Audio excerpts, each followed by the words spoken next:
በስልጣን ጥመኛ አክራሪ ናሽናሊስቶች ምክንያት ውስጣችን እየታመሰ ነው ያለው። እኛ መዋጋት እናውቃለን። ጦርነት ምን እንደሆነ ማሳየት ይኖርብናል። አንሸነፍም። ሌላ 1 ሚሊዮን ወጣት ማስመራት ይቻላል።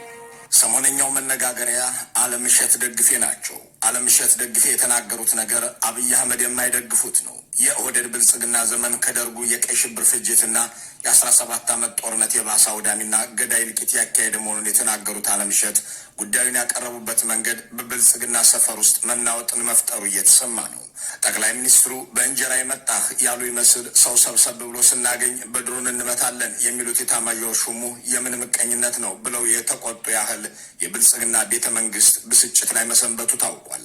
ወትሮም ቢሆን ከብርሃኑ ጁላ ጋር የማይዋደዱት አለምሸት ደግፌ ፊልድ ማርሻሉ የሚመሩትን ሰራዊትና የጦርነት ህይወትን ከዚያ ከቀይ ሽብር 60 ሚኒስትሮችን በመግደል ገበያ ሙሉ ህዝብ በአውሮፕላን በመደብደብ የ11 ቢሊዮን ዶላር ሀብት አፍስሶ 17 መስከበረሞችን በመዋጋት ከሚታወቀው የደርግ ዘመን ጋር በማነጻጸር የ5 ዓመቱ ከ17 ዓመቱ የባሰ ነው ብለዋል። ንግግራቸው ቁጣን ከቀሰቀሰ በኋላ እንዲህ ሲሆናል ብዬ አላሰብኩም ነበር፣ በተሳሳተ መንገድ የተረጎሙብኝና ያራገቡት ተቃዋሚዎች ናቸው የሚል ሙግት ይዘው ከጌቶች ፊት የቀረቡት አለምሸት ደግፌ ወያኔ የቆረጠብህን ማዕረግ መልሼልህ የኔን ዘመን ዘለፍህ የሚል ዘለፋ ከጠቅላይ ሚኒስትሩ እንደቀረበባቸው ቤተ መንግስተኞች ተናግረዋል። ወደ ስልጣን ከመጡበት ዕለት ጀምሮ የሰው ደም ማፍሰስን የወንበራቸው ምስ ያደረጉት ጠቅላይ ሚኒስትሩ ፈርሜ የምተኩሰው ነው በሚሉት ድሮን ህፃን ሲገደል፣ ባሰማሩት ወታደር እናት ስትረሸን ኑ ለአስከሬናቸው ጥላ ይሆን ዘንድ ዛፍ እንትከል ሲሉ ይደመጣሉ እንጂ ፖለቲካዊ ውይይትና ሀቀኛ ድርድር ይደረግ፣ በሀገር ውስጥ የተፈጸሙ ፖለቲካዊ ግድያዎችና ጅምላ ፍጅቶች በገለልተኛ አካል ይመርመሩ ሲባሉ አይስማሙም። የወንበሬ ምስ የህዝብ ልቂት ነው የሚል እምነት ያላቸው የሚመስሉት ጠቅላይ ሚኒስትሩ በእሳቸው ደረጃ ሚሊዮኖችን በጥቂት ዓመታት ውስጥ የገደለ የአፍሪካ መሪ የለም። እናም አለምሸት የደርግ ዘመንን የሚያስንቅ ገዳይ መንግስት በአሁኑ ወቅት በስልጣን ላይ እንዳለ ሲገልጹ ልክ ናቸው። እንዲያም ሆኖ አለምሸት ባለቆቻቸው አልተወደደላቸውም እንጂ የአሁኑ መንግስት ተጎጂና ተጠቂ፣ ሌላው ሁሉ በጥጋብ ተወጥሮ ስልጣን ካላገኘው ሞቼ እገኛለሁ እያለ የሚዋጋ እንደሆነ በማድረግ ለመናገር ጥረዋል። ይህ ምን ያህል እውነት ነው የሚለውን መዳሰስ የዚህ ዝግጅት ትኩረት ነው። በእርግጥ የሀገሪቱ ጠቅላይ ሚኒስትር አብይ አህመድ ባይሆኑ ኖሮ ይህንን ያህል ፍጅት በኢትዮጵያ ውስጥ ይከሰት ነበርን? በእርግጥ የሚያሸንፈውን ጦርነት በየተራራው እየለኮሰ ወጣትን ለፍጅትና ሀብትን ለውድመት የሚዳርግ በዚህ ልክ በሀገር ውስጥ የሚጨክን ሰው ሊኖር ይችል ነበርን? የሚሉት ጥያቄዎች መነሳት አለባቸው። ለእነዚህ ጥያቄዎች የሚገኘው ምላሽ የሀገሪቱ ጦርነቶች ባለቤት ማን ነው? ለምንስ ይካሄዳል? የሚለውን ለመገንዘብ ይረዳል። ብልጽግና ፈጠርኳቸው የሚላቸው ኢኮኖሚያዊ አሃዞች በዓለም ባንክ ሪፖርት ላይ የሌሉ፣ በአይኤምኤፍ ደብተር ውስጥ የማይገኙ፣ አፍሪካ ልማት ባንክ የማያውቃቸው ናቸው። ዓለም የመዘገበላቸው በየቀኑም የሚዘግብላቸው ግን በየቀኑ የሚገድሉትን ሰውና በየጊዜው የሚፈጥሩትን ጦርነት ነው። ለአብነት ሰኔ 2013 ጦርነት አቁመው ወደ ድርድር ይግቡ፣ ወደ ሰሜን ኢትዮጵያ የሚሄድም እርዳታ አይከልክሉ የሚል ዓለም አቀፍ ትችት ሲቀርብባቸው መንገድና መሰል ልማት ትቼ እዋጋለሁ እንጂ ይህንንስ አላደርግም፣ ከመንገድ ልማት መዋጋት ቅድሚያ የምሰጠው ነገር ነው ሲሉ ተደምጠዋል። እና መከላከያ ብዙ ሀብት የለውም፣ ብዙ ልብ አለው፣ ብዙ ህልም አለው፣ አገሩን ይወዳል። እሱን የሚያጠናክርበት ስራዎች የተሰሩ ነው። አሁንም በሞራል አሁንም በሰው ኃይል፣ በትጥቅ፣ በስንቅ፣ በአመለካከት ልናጠናክረው ይገባል። ጥያቄ የለውም። አሁን የበጀት ነው በጀት የምንፈልገውን ስራ ያሰራናል የሚል ተስፋ አለ። ከዛ በላይ ዲማንድ የሚያደርግ ከሆነ ደግሞ መልሰን ለእናንተ ለማቅረብ የሚያስችል እድል አለ። እኛ መንገድ የምንሰራው ኢትዮጵያ ካለች ነው። ሌላ ግንባታ የምንገነባው ኢትዮጵያ ካለች ነው። ኢትዮጵያ ከሌለች ቅድሚያ የሚሰጠው ለዚህ ጉዳይ ሊሆን ይችላል። በጠቅላይ ሚኒስትር አብይ ቋንቋ ኢትዮጵያ ማለት እሳቸውና ስልጣናቸው ናቸው። ይህንንም በተደጋጋሚ ብለውታል፣ አሳይተውታል።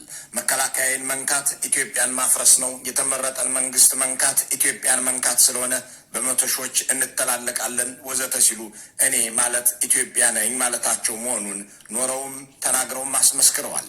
መንገድ የምንሰራው ኢትዮጵያ ካለች ነው ሲሉም መንገድ የምንሰራው መጀመሪያ ስልጣኑን ስንከርምበት ነው ብለው የትኛውንም ወጣትና ሀብት ሊማግዱት ይዝታሉ። ከሁለት ዓመት በፊት 10 ቢሊዮን ዶላር ለልማት የተያዘ ገንዘብ መድቤ ዋጋችኋለሁ እንጂ እኔንስ አታሸንፉኝም፣ ወደብ ካላመጣችሁ በልቻችሁ አመጣዋለሁ ወዘተ እያሉ የተናገሩት ደግሞ የአማራ ክልል ጦርነትን ከጀመሩ በኋላ ነው። አሁን በሚደረጉ ትግሎች ግራና ቀኝ መንግስት ማሸነፍ ይከብዳል። ዛሬ ኢትዮጵያ ካፒታል ፕሮጀክቷ ከ10 ቢሊዮን ዶላር በላይ ከቸገራት በህልውና ከመጣ እነዛም ፕሮጀክቶች አዘግይታ ራሷን ትከላከላለች ማለት ነው። በእርግጥ ይህ ንግግራቸው አስደንጋጭ፣ አስፈሪና አሳሳቢ ነው ሲባል የብልጽግና ምዕመን የሚገባው አይደለም። ግን የሚያስደነግጠውም የሚያስፈራውም ሆነ አሳሳቢ የሚሆነው ይህንን ንግግራቸውን ለመጀመሪያ ጊዜ ለሰማ ሰው ነው። እንዲያም ሆኖ እሳቸው ፕሮጀክት አጥፈው ስለመዋጋት፣ ግንባታ አቁመው ስለመግደል፣ ትምህርት ቤት ዘግተው ወጣት ለጦርነት ስለመመልመል፣ ቴሌኮም ሸጠው ድሮን ስለመግዛት ወዘተ ሲያወሩ 5፣ 6፣ 7 እና 8 መጋቢቶች አልፈዋል። ጠቅላይ ሚኒስትሩ አገር የማስተዳደር ችሎታ እንደሌላቸው፣ ህዝብ ለመምራት የሚያስችል አቅምም እንደሌላቸው፣ ኢትዮጵያን የምታክል ሀገር አቻችለው የማስተዳደር ጥበብ እንዳልታደሉ በመጥቀስ የተቻቸውንም የተቃወማቸውንም ሲያስገድሉበት የከረሙበት ጉዳይም ይሄው ነው። አለምሸት ደግፌ ጦርነት ትተን ልማት ብንሰራ ኖሮ የት በደረስን እያሉ በደርግና በብልጽግና ዘመን ያለውን ውድመት ሲያነጻጽሩ ቢደመጡም አብይ አህመድ ግን አገሪቱ የምትሰራውን መንገድና ግድብ ትቼ ለጦርነት አውለዋለሁ፣ እዋጋለሁ ይላሉ። ይህንኑ የእሳቸውን ስልጣን ለመጠበቅ ለ1 ዓመት ወይም ለ5 እና 6 ዓመት ሳይሆን ለ10 እና 20 ዓመታትም እንደሚዋጉ ይናገራሉ። የተከበረው ምክር ቤት እንዲገነዘብ የምፈልገው የኢትዮጵያ ሕዝብ እንዲገነዘብ የምፈልገው ኢትዮጵያ ውስጥ 10 ዓመት 20 ዓመት ውጊያ ማስቀጠል ይቻላል። ምንም ችግር የለም። ክላሽም አለ፣ ጥይትም አለ፣ ሰውም አለ። ልክ ነዎት ክቡርነቶ። ተገደውም ተታለውም የሚማገዱ ወጣቶች አሉ። የኢትዮጵያ መንግስታት ጠብቀው ያቆዩቸው ኩባንያዎችና ሀገራዊ ሀብቶችም እስካሉ ድረስ ክላሽና ጥይቱም አይቸግርም። በዚህም ላለፉት 8 ዓመታት አዋጉን እኮ። እርስዎም ሆኑ ዘመዶችና ሹሞቹ የማይሞቱበትና የማይቆስሉበት ጦርነት እስከሆነ ድረስ ተኳሽም ተተኳሽም አይቸግሮትም። እንደነገሩን 20 ዓመት የሚያዋጉን ከሆነ 12 የውጊያ ዓመታት ይቀሩናል ማለት ነውን?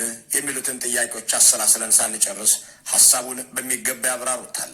500,000 የሚደርስ ሰራዊት በጥቂት ሳምንታትና ወራት ከጥቂት ክልሎች ብቻ አሰማርቼ ማውጣት ይችላለሁ ይላሉ።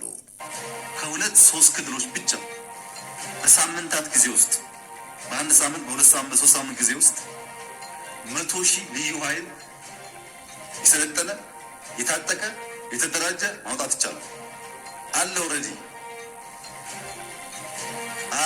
ልዩ ኃይል አይበቃም ሚሊሻ ነው የሚያስፈልገው ከተባለ በጥቂት ወራት በ1-2 ወር ጊዜ ውስጥ 500,000 ሚሊሻ ከሞላ ጎደል የታጠቀ ከሞላ ጎደል መተኮስ የሚችል ማውጣት ይቻላል። እንደምታውቁት 100 ሚሊዮን ህዝብ ሀገር ስለሆነ ሌላ 1 ሚሊዮን ወጣት ቀስቅሶ አሰልጥኖ ማስማራት ይቻላል። የኢትዮጵያን አርሶ አደርና የድሃ ልጅ በዚህ መርህ የሚማግደው አገዛዝ በጦርነት አዙሪት ውስጥ አስገብቷል አገርን። በ100 ሚሊዮን ህዝብ 1 ሚሊዮን ቢማገድ በጀቱም 10 ቢሊዮን ዶላር ልማት ቀርቶ ለውጊያ ቢመደብ ሟችም ተተኳሽም አይቸግርም። እናም ከጠቅላይ ሚኒስትሩም ሆነ ከምክትላቸው ከኢታማዦር ሹሙም ሆነ ከተከታያቸው አሊያም ካገኘው ተሻገር ወይም ከሽመልስ አብዲሳ ቤተሰብ የሞተና የዘመተ ባይኖርም መርዷቸው ለቤተሰብ ይደርስ ዘንድ ያልታደሉ ምስኪኖች ግን በየቀኑ ያልቃሉ። ከ2 ዓመታት በፊት በቢቢሲው የእንግሊዝኛ አገልግሎት ላይ የተነበበው ሪፖርት እንዳለው በትግራይ ጦርነት ውስጥ ብቻ 520,000 ሰራዊት ተገድሏል ወይም ጠፍቷል። ይህ ጠቅላይ ሚኒስትሩ ቢያንስ መተኮስ ይችላል ያሉትን የኢትዮጵያ አርሶ አደርና ተደራጅቷልና ጠራዋለሁ ያሉትን የክልል ልዩ ኃይል ሳይጨምር ነው።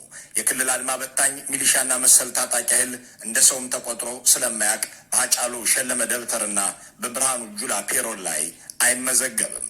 አለምሸት ደግፌ ይህንን ያህል ሀብት ምናለ ለዩኒቨርሲቲ መስሪያ ውለኑ በነበረ እያሉ በደርግና በብልጽግና ዘመን የተካሄደውን ውጊያ ቆጥረው ይቆጫሉ። ጠቅላይ ሚኒስትሩ ደግሞ የአገር ልማት ትተን 1 ሚሊዮን ወጣት እናሰማራለን ይላሉ።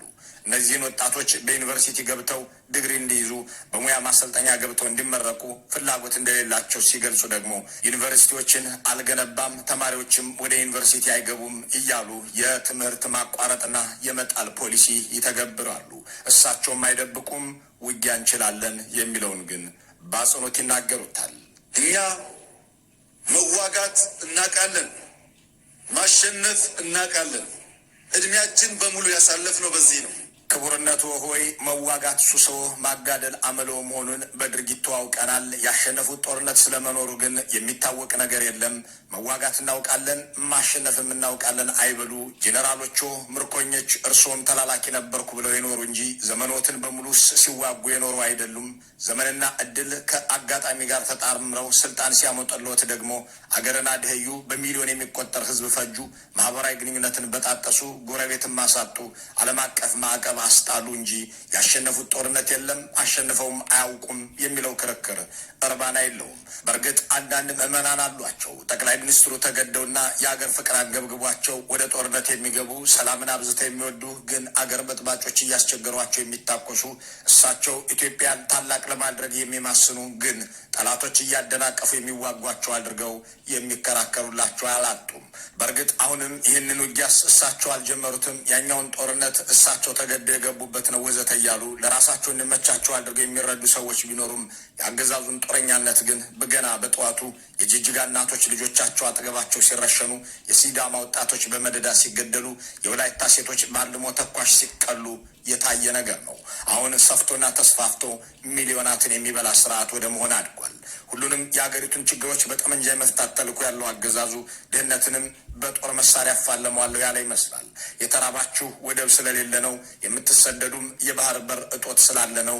ስለዚህ ለራሳችሁ ስትሉ አስቡበት፣ ወደብ ካላገኘን እንበላችኋለን ወዘተ ተብሎ ዛቻ ሲነገር ከርሞ ሰሞኑን ጋብ ያለ ይመስላል። ስለ ኑሮ ውድነትም ሲወራ፣ ስለ ውጭ ምንዛሬ ችግርም ሲነገር በእኔ ዘመን የተጀመረ አታስመስሉት ተብሎ መፍትሄ ተደርጎ የሚቀርበው ጠመንጃ ነው። ኢትዮጵያ ውስጥ የውጭ ምንዛሬ ችግር ያልሆነበት ዘመን ያለ አይመስለኝም። በቂ ዶላር አምርተን አናውቅም። እንደዚህ እነዛ በጣም ሜጋ ፕሮጀክቶች ባሉበት ጊዜ ሳይሆን ሰፊ ስራ ባልነበረበት ጊዜ በሁለተኛ ዓለም ጦርነት ማግስት ኢትዮጵያ ውስጥ የነበረው አንዱ ፖለቲካል ችግር እኮ የነዳጅ ዋጋ ከፍ ማለትና የዶላር ማነስ ነው። የንጉሱ መንግስት ነቀነቀ ከሚባለው ጉዳይ አንዱ የነዳጅ ዋጋ ከፍ ማለት ነው። ሁሉም ችግር ነበር ማለት በቂ አምርተን በቂ ሽጠን አናውቅም። ክቡርነቱ ሆይ አልተሳሳቱም። በእርግጥ እርስዎ እንዳሉት የንጉሱን መንበር ከነቀነቁት የህብረተሰብ ክፍሎች ውስጥ የታክሲ ነጂዎች ይጠቀሳሉ። በአረብ እስራኤል ጦርነት ምክንያት የዓለም ነዳጅ ዋጋ ማሻቀቡን ተከትሎ ንጉሱም በ1 ሊትር ነዳጅ ላይ 10 ሳንቲም ጨምረው አመፅ ተጠርቶባቸዋል። የእርስዎ መንግስት ወደ ስልጣን ሲመጣ የአገሪቱ ነዳጅ ዋጋ በሊትር 18 ብር ከ8 ሳንቲም ነበር። ይህ የሆነው ደግሞ በሀገሪቱ ውስጥ በመቶ ሺህ የሚቆጠሩ ኮንዶሚኒየሞች እየተገነቡ፣ የባቡር ሀዲዶች እየተዘረጉ፣ የፍጥነት መንገዶች እየተሰሩ፣ የኢንዱስትሪ ፓርኮች እየተቋቋሙ፣ በመቶ ሺዎች በዩኒቨርሲቲ እየተማሩ፣ የአውሮፕላን ማረፊያና ከፍተኛ ትምህርት ተቋማትም እየተገነበሩ ወዘተ ነበር። አሁን እርስዎ ቤተ መንግስት ግንባታና የመናፈሻ ፓርክ ስራን ብቻ ሜጋ ፕሮጀክት ባደረጉበት ዘመን የ1 ሊትር ነዳጅ ዋጋ 827% ጨምሮ 167 ብር ገብቷል። እርስዎ 149 ብር የጨመሩበት ህዝብ መንበርዎን ሊነቀንቅ ቢነሳ ኢፍትሐዊ ነው ወይ የሚለውን ጥያቄ ማንሳት ልክ ቢሆንም እሳቸው ምላሽ አላቸው። አታሸንፉንም፣ የቀረውን የአገሪቱን ሀብት መድቤ ካፒታል በጀት አጥፌ እዋጋችኋለሁ የሚል ነው ምላሻቸው። ንጉሱን የጣለ ሰበብ የእሳቸውን መንበር ለመነቅነቅ የማይበቃበት ምክንያት ምን እንደሆነ ባይገልጹም ጠመንጃቸውን ግን ከልብ ይተማመኑበታል።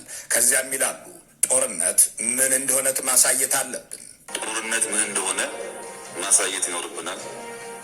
ማሸነፍ እንዴት እንደሚቻል የማያውቁ ህልመኞች ባዶ ህልማቸውን በፌስቡክ ሲነዙ በዚያ መንገድ ማለም እንጂ ህልማቸውን መፍታት እንደማይችሉ ማሳየት ያስፈልጋል። በእርግጥ ቃላቸውን አክብረው ጦርነት ምን እንደሆነ አሳይተዋል፣ እያሳዩም ነው። ጦርነት ማለት በመደዳ ሴቶችን መድፈር መሆኑን፣ በመደዳ ሚሊዮኖች መግደል መሆኑን በሚገባ አሳይተዋል። በ21ኛው ክፍለ ዘመን ሚሊዮኖችን እየገደለ ስልጣን ላይ ያለ መሪ በእርግጥም ከሳቸው ውጭ የለም። ከሩዋንዳ የዘር ማጥፋት ወዲህ ከ1 ሚሊዮን በላይ ሰላማዊ ሰዎች የተቀጠፉበትና እየተቀጠፉበት ያለ ጦርነትም የትም የለም። ህዝብን ዩኒቨርሲቲ አስገብተን እናሰለጥናለን ሳይሆን ጦር ሜዳ ልከን እናስተምራለን የሚል መንበር ውጊያን ብቸኛ የስልጣን ማስቀጠያ ስልት አድርጎ የሚያምን ጠመንጃዊ አእምሮ ወደ 4 ኪሎ ከመጣ በኋላ የአገሪቱ ገጽታ እንደወየበ ቀጥሏል። ባሳለፍነው ሳምንት አለምሸት ደግፌ ጦርነትና መዘዙን ውጊያንና ኪሳራውን አስመልክተው ያደረጉት ንግግር ጠቅላይ ሚኒስትሩን የረበሸው በዚህ የሚወዱት ፖሊሲያቸው ምክንያት ነው ማለት ይቻላል። የቀደሙት መንግስታት የመፈንቅለ መንግስት ሙከራም ሆነ አብዮት እንደተካሄደባቸው በማንሳት ያንን እንደ ጥሩ እድል ያስታውሱና እርሳቸውን መታገል ግን በምድር የሚያሰይፍ በሰማይ የሚያስቀስፍ ኃጢአት አድርገው ያቀርቡታል። ያመለጠ እድል አደገኛ ነው። 53 ዓመተ ምህረት እድል ነበረ። እነ መንግስቱ ነዋይ እነ ወርቅነህ ገበየሁ የሞከሩት ሙከራ የኢትዮጵያን የጉዞ መንገድ ሊቀይር ይችል ነበር። ሳንጠቀምበት ቀረን፣ ተበላሸ። 66 ሌላ እድል መጣ፣ መጠቀም አልቻልንም። በየከተማው ወረቀት ስንበትን ስንሰዳደር ቆየን፣ ስንባላ ቆየን፣ አመለጠን። በ83 ሌላ እድል መጣ፣ አመለጠን። ይህንን ያስተዋለ አንድ ሀገር ወዳድ ኢትዮጵያዊ እንዲህ የሚሉ ጥያቄዎችን ሊያግተለትል ይችላል። የተከበሩ ጠቅላይ ሚኒስትር ሆይ ግዴሎትን መፈንቅለ መንግስትንም ሆነ አብዮትና ትጥቅ ትግልን እንዳመለጡ እድሎች እየቆጠሩ አይቆዝሙ። የጠቀሷቸው የመንግስት ፍንቀላ ሙከራዎችም ሆኑ አብዮትና ትጥቅ ትግሎች የተካሄዱት የቀደሙት መንግስታት ከእርስዎ የበለጠ ጨቋኝ፣ ከእርስዎም የባሱ ጨካኝ፣ ከእርስዎም የበለጠ ብዙ ህዝብ ያስገደሉ ሆነው አይደለም። እርስዎ እንዳሉት በነዳጅ ላይ 10 ሳንቲም ጨምረው አሊያም የአገር አንድነት ያስፈልጋል ብለው ሲዋደቁ የወደቁ መንግስታት እንጂ እንደ እርስዎ መንግስት 1 ሚሊዮን ፈጅተው አይደለም። እና ተጨማሪ ሚሊዮኖች ሳይሞቱ ተጨማሪ ቢሊዮኖችም ሳይወድሙ እርስዎን ገለል የማድረግ ትግል ቢጀመርና ቢካሄድ ስህተቱ ምንድን ነው ወዘተ ብሎ ቢጠይቅ ጠቅላይ ሚኒስትሩ ምላሽ አላቸው። አሁንም አታሸንፉንም። አንድ ነገር ላረጋግጥላችሁ እወዳለሁ። አንደኛ አንሸነፍም። አንሸነፍም የሚለውን እንትወውና ማሸነፍስ ሲሆንላችኋል ወይ ብለን እንጠይቅ። የኦህዴድ ብልጽግና ባለፉት 8 ዓመታት ያሸነፈው አንድም ጦርነት የለም። በየዓመቱ በፈረቃና በጅምላ ጦርነት ቢከፍትም ያሸነፈውና ፖለቲካ የበላይነት የወሰደበት ጦርነት ግን የለም። የትግራይን ምድር እንደ ረመጥ ከሸሸው ከረመ። አማራ ክልል ውስጥ እግር ልትቀር ብሎ ገብቶ እግሩን ተሰባብሮ ቀርቷል። ኦሮሚያ ላይ እንዴት ትታገሉኛላችሁ እያለ በድሮን ሲገድል ቢውልም ድል ቀንቶት አያውቅም። እናም አለምሸት አብይ አህመድን ማስከፋታቸው የተሰማው የመንግስታቸውን ጦረኛ ፖሊሲ ከደርግ የባሰ መሆኑን በማብራራታቸው ብቻ ሳይሆን በሰው እንጀራ በመምጣታቸውም ነው። ባጭሩ አለምሸት ሆይ የተቆረጠብህን ማረቅ ቀጣጥዬ ከሰው ፊት ባቆምኩህ ከመንግስቱ ኃይለማርያም የባስክ ገዳይ ነህ አልከኝሳ እያሏቸው መሆኑ ነው። ዙሪያም ነፈሰ ቀኝ ጄኔራሉ ጠቅላይ ሚኒስትሩን አስቆጥተዋል። መልካም ሁሉ በመመኘት በዚሁ እንሰናበታለን።